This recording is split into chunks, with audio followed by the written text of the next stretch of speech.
गांव के विद्यालय के प्रांगण में आने के लिए बहुत बहुत धन्यवाद, हृदय से आभार। मेरा ही नाम है प्रशांत किशोर और हम कोई नेता नहीं हैं। हम नेता नहीं हैं, हमारा कोई दल नहीं है। हम आपसे वोट मांगने नहीं आए। वोट मांगने वाला तो हर एक दो बरस में आपके पास कोई न कोई आता ही है। जो आता है वो यही कहता है, हमको वोट दे दीजिए, हम आएंगे, आपके जीवन का सब काम हो जाएगा। यही सुन सुन के आप जीवन भर से वोट दिए जा रहे हैं। पहले कांग्रेस को जिताए, फिर 15 बरस लालू जी को राजा बनाए। अभी 18 साल से नीतीश बाबू कुर्सी पर बैठे हैं। दिल्ली में हमने आपने मोदी जी को भी बैठा कर देख लिया। आपका और आपके बच्चों का जीवन नहीं सुधरा। अब कोई प्रशांत किशोर आए हैं, आप हमारी बात सुनिएगा, हम पर भरोसा करके हमको वोट दीजिएगा। तो इसका क्या गारंटी है कि जीतने के बाद हम आपके साथ धोखा नहीं करेंगे। जैसे पहले का आदमी धोखा किया, हम भी आपके साथ धोखा कर सकते हैं। इसीलिए ये वोट मांगने का अभियान नहीं है। अभी 15-20 मिनट में आपको वो रास्ता बताएंगे जो अगर आप समझ लें तो वोट जिसको देना है दीजिए, वोट जिसको देना है उसको दीजिए, लेकिन जो रास्ता बताएंगे वो समझ जाइएगा। तो और कुछ हो या न हो, आपके बच्चों के लिए पढ़ाई रोजगार निश्चित हो जाएगा।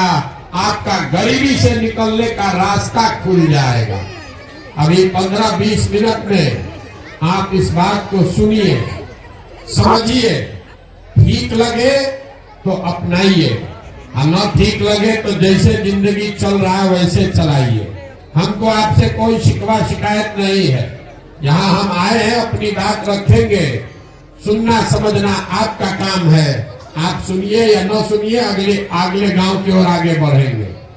15 मिनट में आपको कोई भाषण नहीं देंगे। अभी आपसे कुल जमा 4 सवाल पूछेंगे। आपको सवाल का जवाब देना है, हाँ या ना बोलिएगा, और अपने आप आपको दिखेगा कि आपकी गरीबी का, बदहाली का कारण क्या है और इससे निकलने का उपाय क्या है। जवाब सब आदमी को देना है, हाँ या ना बोलना है। आपस में बात नहीं कीजिए और कोई ताली थप्पड़ी मत बजाइए। हम नेता नहीं, आपका ताली सुनने नहीं आए। देखिए, दुनिया में जितने लोग विद्वान हुए उन्होंने बताया कि गरीबी से निकलने का 3 ही रास्ता है। पहला रास्ता है पढ़ाई।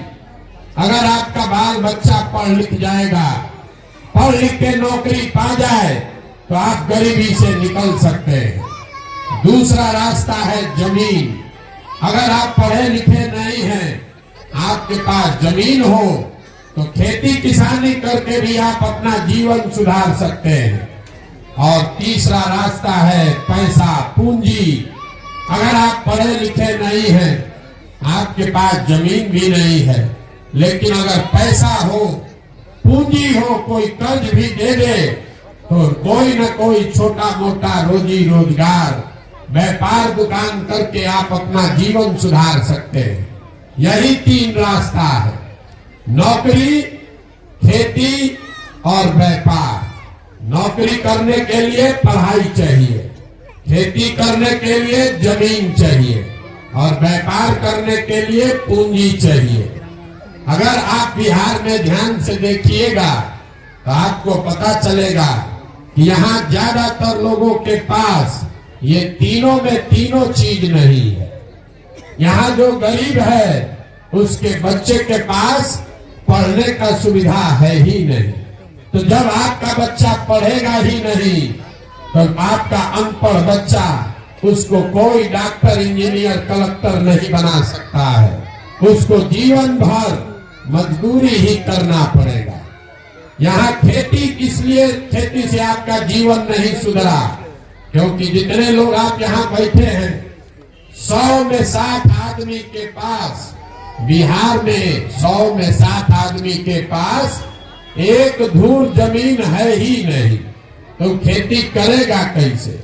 आज जो 40 आदमी खेती कर रहा है वो कमाने के लिए खेती नहीं करता है, वो खाने के लिए खेती करता है। तो आपके पास पढ़ाई का साधन है नहीं, खेती से आमदनी है नहीं, और रोजी रोजगार व्यापार करने के लिए पैसा पूंजी है ये नहीं है, तो आप गरीबी से निकलिएगा कैसे? जिसको वोट देना है दे दीजिए। सरकार चाहे सड़क बना दे कि बिजली ला दे, आपको 4 किलो अनाज दे दे कि सरकार आपको सिलेंडर बांट दे। आपने देखा ये सारी सरकारों ने ये काम किया है, फिर भी आपका गरीबी खत्म नहीं हुआ।